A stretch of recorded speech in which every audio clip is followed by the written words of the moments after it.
It's the Fitness Lab Pittsburgh podcast, a new episode every week. A podcast about movement, part of making your life complete. Fitness Lab Pittsburgh, aka FitLab PGH, brings you interviews with people in the Pittsburgh area who understand movement is part of what makes life complete. Looking for a new movement idea or just want to hear interesting stories about people who make movement a priority? This is the podcast for you. Whether you consider the gym, dojo, or fitness studio your third place, or just want to learn more about movement, activity, and fitness to enhance your life, give FitLab PGH a listen. We interview locals in the Pittsburgh area who make Pittsburgh a great place to move. Subscribe to us on Apple Podcasts, Stitcher, or Google Play, or check out our website for other subscription options. Subscribing is free and gives you notifications when we release new episodes. Each podcast episode will be long enough to pique your interest and short enough to hold your attention. Have an idea for an episode? Know somebody we should interview? Or just want to connect with us? Drop us an email, fitlabpgh@gmail.com, or follow us on Twitter or Instagram at fitlabpgh. Already a fan of FitLab PGH? Check out our sister podcast, Moving to Live. Moving to Live is a podcast for movement professionals and amateur aficionados. Moving to Live offers weekly interviews with movement professionals featuring topics from career development to coaching tips and education resources to advice for parents of student athletes. We look forward to hearing from you, and we hope you enjoy our next interview, starting now.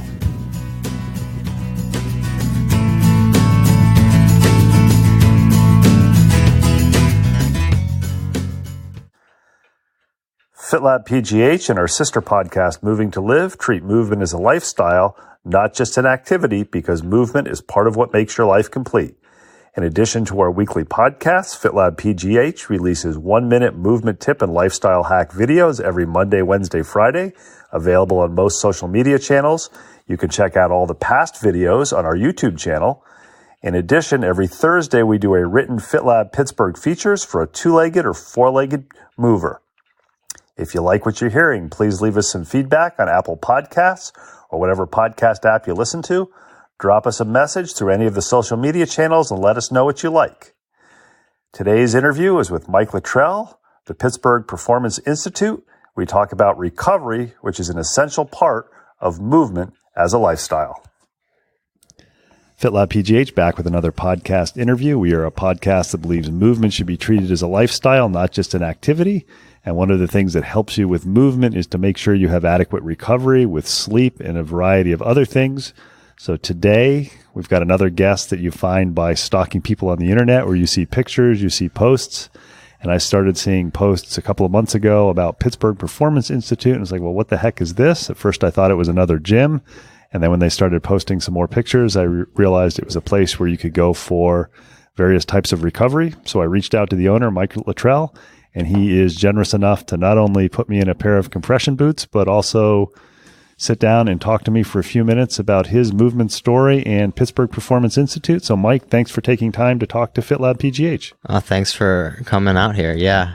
A lot of people were confused about whether or not it was a gym or not. So I try and tell them it's like the gym you go to after you're done at the gym or after you're done outside.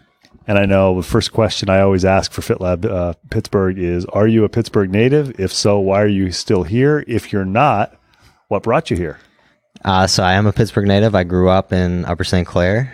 My parents are not Pittsburgh natives, and they no longer live in Pittsburgh. They moved to South Carolina, to Chicago. They're all over the place, but I've stayed. I don't know if I have an answer to why I'm still here, other than the fact that we opened Pittsburgh Performance Institute now, so now I'm here for the long haul. But yeah, I mean, I grew up here my whole life. I played lacrosse at Upper St. Clair. I went to Susquehanna University after that, and then after school, I don't know, Pittsburgh's kind of always had my heart, so I just came back to Pittsburgh and have been here ever since. And I'm always curious with people who are involved in the movement field, and we'll talk about your career as a mover. But, you played lacrosse, and I know people who often play team sports, if they're not good enough to continue to play, for example, at the U.S. National team in lacrosse and some of the professional lacrosse teams, then they just kind of give it up, whether it's lacrosse or football or basketball or baseball. you're still active. You do ultra marathons. What is it that keeps you moving now that there's no team aspect, nobody to say congratulations other than you get a t-shirt and maybe a medal? Yeah. I don't know. I have like the way my brain works. I need to have some type of like, I mean, I'm super competitive, but I also need to have some type of like physical goal, some type of like career goal, some type of like personal goal. So when I got done playing lacrosse, I got into bodybuilding just because like my favorite probably part of like playing sports was always like the work we did outside of actual practice or the games. So like I loved playing in the game. I hated practice, but I loved like going to the gym in the off season, running in the off season, like getting in shape, trying to better myself. And like my first real experience with the gym was like, I want to play varsity. How should I play varsity? And you got to lift weights. You got to be stronger. You got to be faster, everything. So that's what got me into the gym then. And then kind of like just loved working out, loved being active, loved like all the science behind it on like nutrition and all of it. So when I got out of college, got into bodybuilding just to keep keep in shape. Like I let myself go a little bit. So once, like I looked in the mirror, I was like, this needs to change. I need to get back in the gym. And then was like, oh yeah, I remember why like I used to love doing this. Got into bodybuilding, started doing like a little bit of competitive bodybuilding. Kind of just like fell out of love with like that aspect of bodybuilding. It's a lot of work. It's extremely like selfish sport. I would not go out with my wife. I would not go out with friends. Like I was like, I have a meal to eat or something. Like, sorry, we can't. Like, I need to go eat my meal. Like, leave me alone. And like that took its toll. So, like, I was kind of like got away from the competitive bodybuilding. Was just working out. Heard, I think, a podcast actually where somebody was talking about these 100-mile races, and I had no idea that was even a thing. I thought like the marathon was the epitome of human performance. And I also was like, there's no way I'd ever run a marathon. But I heard this guy talking about 100-mile races, and like, I just like, that seems super interesting. Like that seems like, I don't know, like seems like what I'm looking for almost. So it's just kind of got into my head. And then like a week or two later, I saw an ad for a 50K up in Killington, Vermont in the mountains. It was like 10,000 feet of vertical gain, 32 miles. I couldn't run a mile at the time, and I just signed up and was like, well, when it comes in a couple months, I better be ready. I don't know if I was physically ready, but I somehow managed to finish underneath the cutoff. Like I ran the flats and the downs, and I like walked the climbs, and the last like 5 miles I just death marched. But I got it done, and then when I crossed the finish line, I was like, when's the next one? So no marathon before that. No, I'm going to run a 5K or a 10K. 5K, no nothing. No, my first race I ever ran was 50K in the mountains. On trails. On trails, yeah. And I'm curious I know there are some people who solely do trails, some people who do ultra runs that are not only trails, but also hard surfaces. Are you just a trails guy, or is it whatever the distance is? If it's a long distance, you're going to do it no matter what the surface? Basically, yeah. So it's more of like the race. Like if there's a certain race that'll like pique my interest, it doesn't really matter the surface. I prefer running on trails just because there's more. Basically, it's prettier than running on the road. And there's a little bit more going on where you have to worry about roots and climbing and descending and rocks and all these other things. Where like on the road, it's just left foot, right foot, left foot, right foot. So like I can't run on the roads without music, but on the trails I could run 100 miles without music. And I'm kind of curious to build on that a little bit more. I know I've got a friend of mine who lives out in Colorado, and if he doesn't have time to get out on the roads to bike or out in the mountains, he'll ride his trainer for 2-3 hours at a time. Would you be interested in an ultra run if somebody said, hey, we're going to go to a high school track and the run is running around the track as many laps as you can do in 12 hours or 24 hours? Or would you be like, yeah, that's just too mind-boggling? So I did do a 24-hour race. It was a 1 mile loop. But yeah, I would do that. Yeah. 24-hour races are really interesting to me. Especially like on a flat track where it's just super monotonous and like there, you kind of take all like the harder parts of an ultra out, and it's just your mind and your body and like how far can you push yourself, which that's just super interesting to me. I'm also curious because for some people, you said you initially thought the epitome of running was a marathon, and then you found out about 100 milers. And I know now they have, like out in the Tahoe area, they have 200 milers, and I think there's a race that goes 320 miles. Interest in going beyond 100 miles at some point, or just wait and see if it works out? Yeah. Yeah. Yeah, I don't know if you're familiar with the race that happened. It's going on currently, where it's a last man standing and there's no end. They just I'm not familiar with that. Where is that taking place? It's taking place in Tennessee. There's a 4 mile loop. You have an hour to run 4 miles, and then you have to start again at the top of the hour, and it's last person standing. I think they're like 215 miles in right now, and there's like 4 people left. Last year went to 270. So like seeing that, I mean, when I see something like that, my first thought is like, that's crazy. The people running that are like unreal, like the mental ability it takes to like push through all of that pain. 'Cause I know how much pain is involved in like a 100-mile run. And then it just like inspires me to think like, well, like where is the limit? Like, I don't know if we are even close to it. I mean, like Kipchoge broke the 2-hour mark. So like there's the fast performance aspect limit that I don't think we've even come close to. And then there's also the distance aspect too that I don't think, like, who knows what the limit is. Since you mentioned Tennessee, we have to bring it up. Are you having your bucket list to try to gain admission to the Barkley Marathon at some point? Well, that's actually the guy who puts on the Barkley puts this race on. It's his Lazarus. Laz, yeah. Yeah. I mean, I actually never heard of the Barkleys until like probably 2 or 3 years ago. But yeah, my first thought was like, I wonder if I could be one of the people to finish it. I had the good fortune a number of years ago at a conference to sit next to the medical director and talk to him about it. And one of the things that you learn as you get older, I'm a little older than you, is you learn to recognize what your limits are. My goal for the Barkley would be to gain admission, do 1 lap and say, okay, that's it, I'm done. Yeah. Which would still put me significantly ahead of many runners in the world. Yeah. Yeah. Barclays is a very like interesting race to me.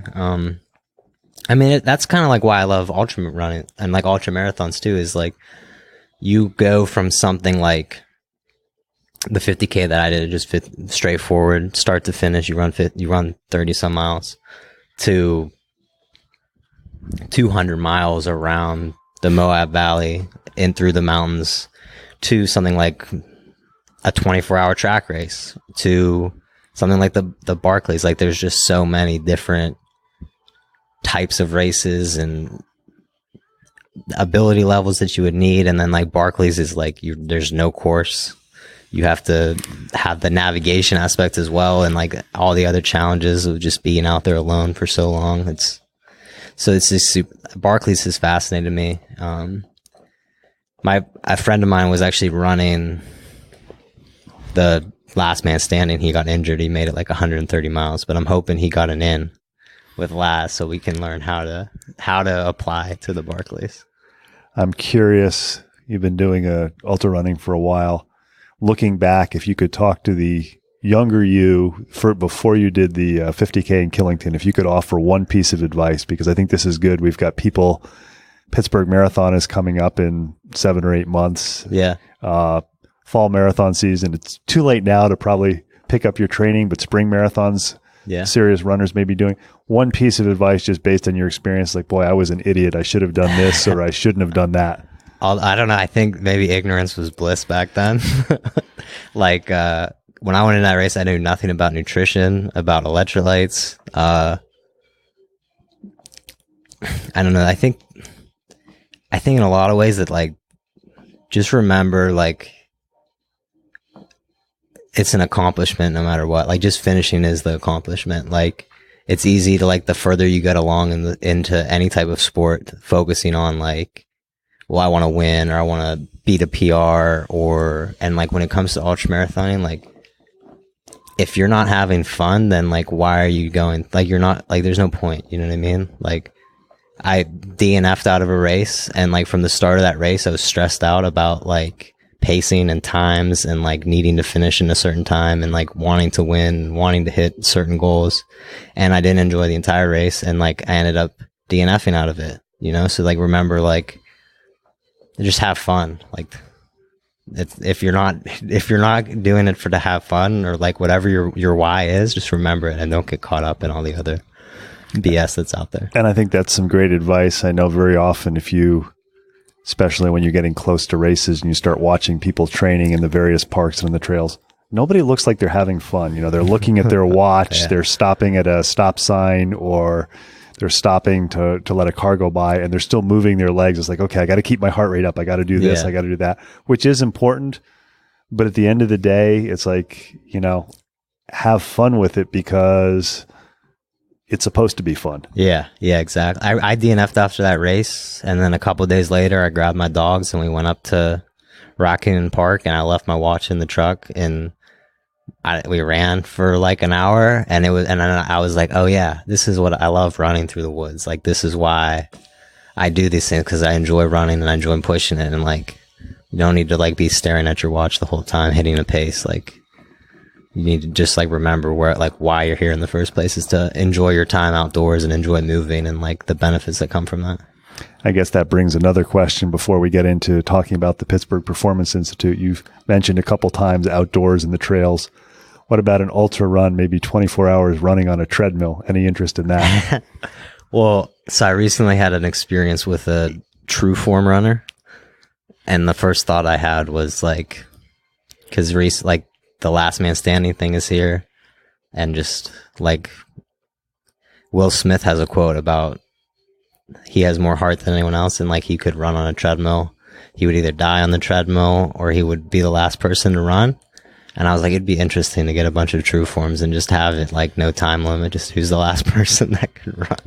And for people who haven't run on a true form, it's a mechanical treadmill where the way it moves is you actually have to propel it. Yeah. And it takes a little more hamstring muscle than you're probably used to if you haven't run on it before. Yeah, it's like a mouse on a wheel.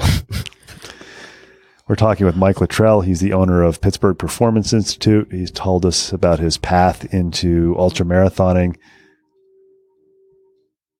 You're an ultramarathoner. I know anybody who's involved in endurance sports is somewhat of a techno weenie, and I imagine your house has all kinds of various, we'll put this in air quotes, tools or toys to help you do your activity. And anybody who's involved in endurance sports has this collection of tools and toys, whatever it may be. Very often you become known as the person, hey, you need an extra heart rate monitor or something like that. But very few ultra runners or endurance athletes say, you know, I'm going to take this idea, I'm going to recognize the importance of recovery, and I'm going to open a recovery shop, for lack of a better term. So for people who are listening and are sticking around, somebody sees you, you're wearing your Pittsburgh Performance Institute t-shirt. They say, what is it? What's your 30-second elevator speech for it? Oh man, that's a tough one. What is the Pittsburgh Performance Institute? Exactly. It's a place that you can come, have access to some of like the top of the line technologies for sports performance and mental performance. And basically we can help you recover in whatever way you need to, whether it's from an athletic endeavor, whether it's burnout from a stressful job, or you just want to perform better in life because you're a parent and you want to be your best for your kids. So we talk about specific adaptation to oppose demand, or the SAID principle. So if you want to run 100 miles, you gradually, maybe not build up to the 100 miles, but you gradually increase your long runs. It's the same thing. You have to allow yourself time to recover. And that's what Pittsburgh Performance Institute gives somebody some of the tools that they might be able to use more and above what they can get at home. Yeah, exactly. Like my first introduction to recovery was when I was bodybuilding. I worked with like this old school guy, and he would we would do like a leg day with like heavy squats and heavy deadlifts, and I wouldn't be able to walk when I was leaving the gym. And he would just say, make sure you drink some extra water today. And like, while that's a valid advice is like, you should, hydration will help you recover faster. Like I quickly started looking for ways to help my body. And like, so back then it was just ice bath. And then, a race, they had compression boots, and they had a muscle stim and trying them. And then they would like give you the sales pitch and tell you the price. And it's like, oh, my wife will kill me if I come home with these and tell her how much money I just spent on them. So I was kind of like frustrated because I was like, you see the professional athletes, they all have access to these things. And you try them like here or there if you're at an event or there's an expo or like a race or something. And then I was like, there's got to be a place in Pittsburgh that has these stuff. And so I started looking and couldn't find it. I found like a couple cryo places, a couple chiropractors, but no place really where like was just like the sole mission is to help you recover from whatever it is you're doing. Having like the technologies that the pros are using available to whoever wants to, without like without a barrier of a super expensive piece of equipment or a barrier of needing a medical insurance or needing a prescription or whatever that barrier was, just like open, available to everybody. And that's kind of where I was like, well, if nobody's going to do it, I'm going to do it. So you've got a variety of equipment. Let's talk a little bit about the various things you have. You're an ultra runner, so I know that you have some cross-country athletes and some distance runners who come to you. What sorts of tools do you have that they can use to help with their recovery from their training? Well, obviously we have the compression boots. You and I are wearing them both right now on our legs, which if you're a runner especially, these are like a godsend. I think probably our most popular modalities are the compression boots, the infrared sauna, and the performance system. It's called NewCalm, where it puts your brain into theta. And basically your body can heal itself. Your brain can repair itself. It puts you in the most restorative stage of sleep. And like a half-hour session is the equivalent of 4 hours of restorative sleep. So those three are probably our most popular. And like me personally, those combined together on a weekly basis are like my go-tos. And I know we were talking a little bit before we recorded. This is the sort of thing that, for example, the compression boots, in an ideal world, you'd have your own set and you'd go for a run and then you'd spend the evening using them for a half hour or so. But I mean, they are relatively expensive to purchase. So something like this, whereas some people may get a massage, some people may go to a yoga class, this is another type of recovery. They could say, okay, Mondays are my recovery days or Wednesdays are my recovery days. And they could schedule a half hour or a 40-minute session for a variety of recovery modalities. Yeah, exactly. Most people, if you're training for any type of event, whether it's like a power lift meet or a marathon or an ultra marathon or a 5K, and you have some type of plan in place, you probably have a day every week where you don't do anything. Like a coach would call it a rest day. I call them like recovery days. Those are like, a lot of people just think, I'm just going to not work out today. I'm going to just take it easy. I'm going to lay on the couch. I'm going to watch TV. I'm going to eat some ice cream. And, I've noticed that what helps me the most is when I do something active to try and help my body recover. Whether that's going for a walk, whether it's making sure I foam roll or stretch. Now it has a lot more to do with what the modalities we have here, but like I try to tell everybody who asks me or whatever it is, like, you need to be doing something to help your body recover. Like sitting on the couch isn't how you're going to recover from a super hard 20-mile run, or like a super hard tempo run or like a heavy squat day. Sitting on the couch isn't going to get you there. You need to be taking like an active focus towards your recovery, and like that, and your body is going to thank you for it. And you mentioned also that people who are involved in stressful jobs, and I know that I'm not going to attempt to remember the name, but the device that puts your body into theta sleep. Yeah, NewCalm. NewCalm. I'm not going to mention the name because I know there's a couple of companies out there, and I don't want to mention one that you don't have.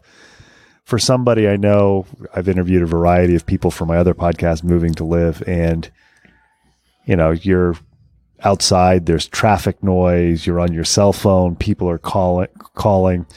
Something like this could almost be argued as stress reliever or controlling the stress so that you could have 30 minutes or 45 minutes where literally you don't have to think about something. Yeah, exactly. And I like to say, like, manage your stress or else your stress will manage you.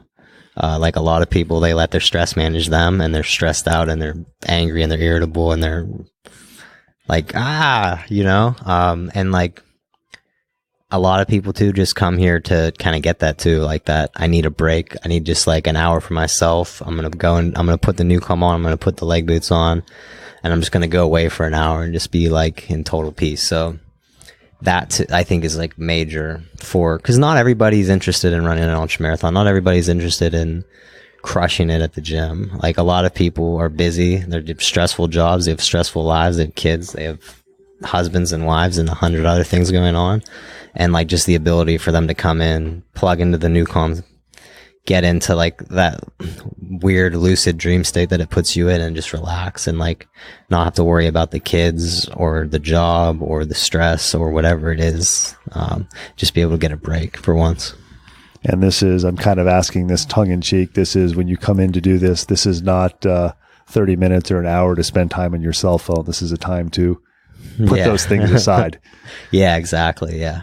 That's like, you probably noticed like there's no TVs anywhere in here.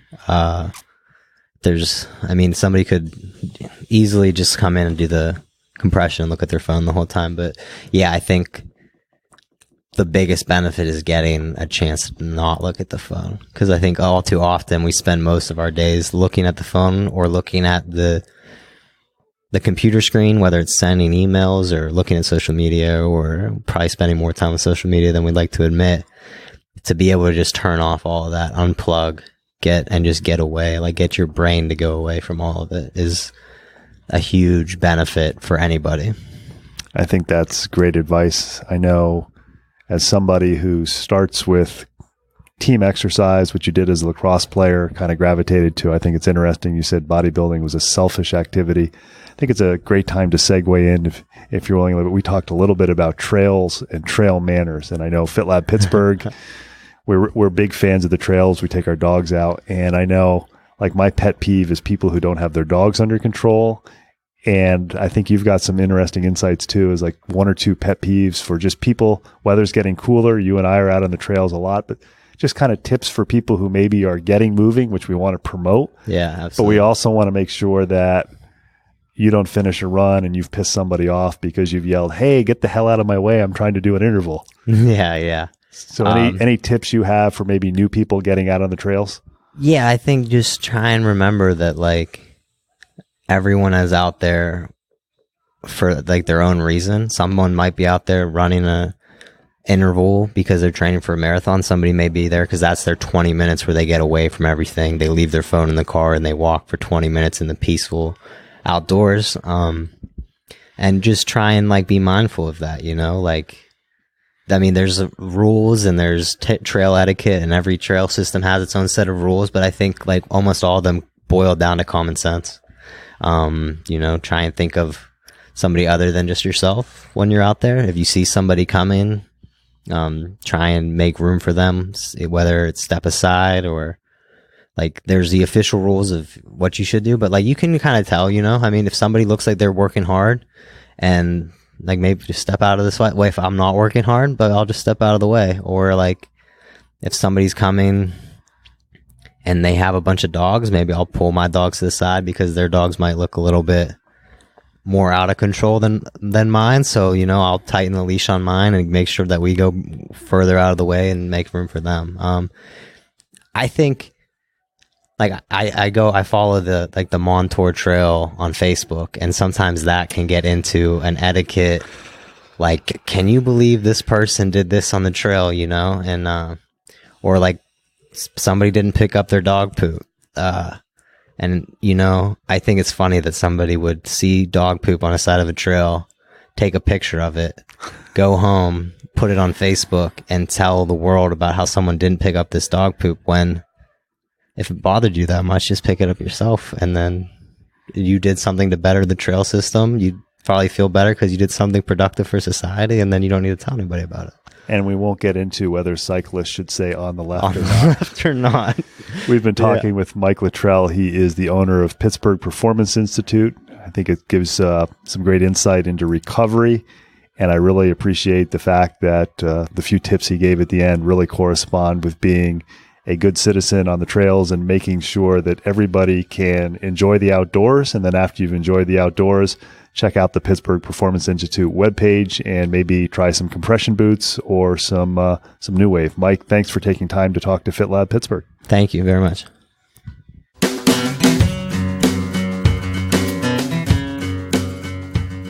Thanks for listening to the latest episode of FitLab PGH, brought to you by Moving to Live.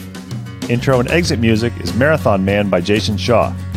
Check out the show notes for contact info for our latest guests, links to other information mentioned in the episode, and links to our sister podcast, Moving to Live. Moving to Live is a podcast about movement and exercise for professionals and amateur aficionados. Moving to Live offers topics from career development to coaching tips and education resources to advice for parents of student athletes. You can subscribe to us on Apple Podcasts, Stitcher, or Google Play, or check out our website for other subscription options. Your free subscription gets you notified when we release a new episode. Questions, comments, suggestions? Email us at fitlabpgh@gmail.com or follow us on Twitter and Instagram at fitlabpgh and like us on Facebook. If you enjoy our podcasts, please tell your friends about us and consider leaving us a review on Apple Podcasts. Make FitLab PGH a go-to place to learn more about movement in the Pittsburgh area. Until next time, keep on moving.